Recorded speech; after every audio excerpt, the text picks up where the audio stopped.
Hello বন্ধুরা, a very good morning to all of you. This is Chibu Sultan sir and assistant English teacher of Gitanjali Public Academy.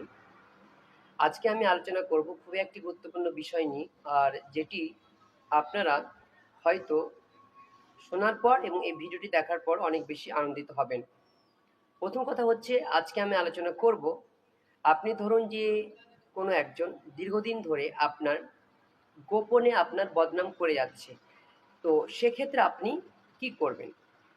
তো আমার মনে হচ্ছে, যদি আপনি দেখেন যে আপনার গোপনে কেউ দীর্ঘদিন ধরে বদনাম করে যাচ্ছে, তাহলে সেই জায়গাতে কিন্তু আপনি একজন সুস্থ মস্তিষ্কের মানুষ হয়ে সেখানে আপনাকে শান্ত থাকতে হবে। আপনাকে প্রচুর পরিমাণে শান্ত থাকতে হবে, কারণ আপনি যদি শান্ত না থাকেন, পরক্ষণে কিন্তু আপনারই ক্ষতি ডেকে আনবে। অর্থাৎ আমরা কি করব, ধরুন কি আপনার বদনাম করে যাচ্ছে, আপনি সঙ্গে সঙ্গে অর্থাৎ তাৎক্ষণিক কোনো প্রতিক্রিয়া করবেন না। বিভিন্ন হাদিসে বলা হয়েছে যে যদি আপনার গোপনে কেউ বদনাম করে, তাহলে আপনাকে প্রচুর পরিমাণে ধৈর্যশীল হতে হবে। অর্থাৎ আপনি কিন্তু তার কোনো প্রতিক্রিয়া করতে যাবেন না, সেটা আল্লাহ তাআলার উপর কিন্তু ছেড়ে দিতে হবে। তবে এর মধ্যে আপনি একটা জিনিস মনে রাখবেন যে আপনি সবার কাছে কখনো 100% প্রিয় হতে পারবেন না। তাহলে আপনি কেন সবার কাছে 100% প্রিয় হতে পারবেন না, সে বিষয়ে আমি একটু কথা বলি।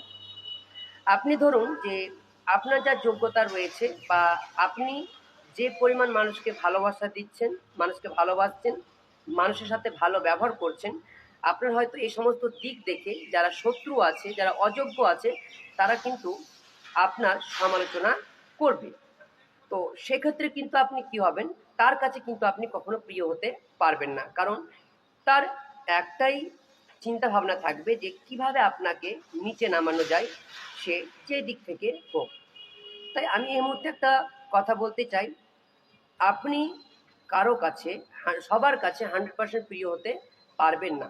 তো সেই বিষয় কিন্তু আপনি কখনো চিন্তা ভাবনা করবেন না যে আপনি সকলের ভালোবাসার যোগ্য একজন ব্যক্তি হবেন। আপনি কখনো এটা আশা করবেন না। তবে আপনি আপনার জায়গাতে স্ট্রং থাকবেন, শক্তিশালী থাকবেন। আপনি এ বিষয়গুলো এড়িয়ে চলবেন যাতে আপনার দ্বারা কোনো ভুল না হয়ে থাকে।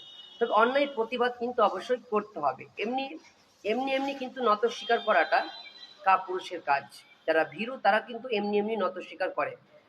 আপনি যেন দেখতে পাচ্ছেন যে আপনার কোনো দোষ নেই, তাহলে আপনি কিন্তু চুপচাপ থাকুন, শান্ত থাকুন।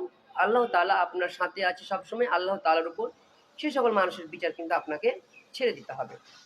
তো যাই হোক বন্ধুরা, আপনার এই কথাটি কেমন লাগলো অবশ্যই আপনার লাইক, শেয়ার এবং কমেন্ট করবেন। ধন্যবাদ।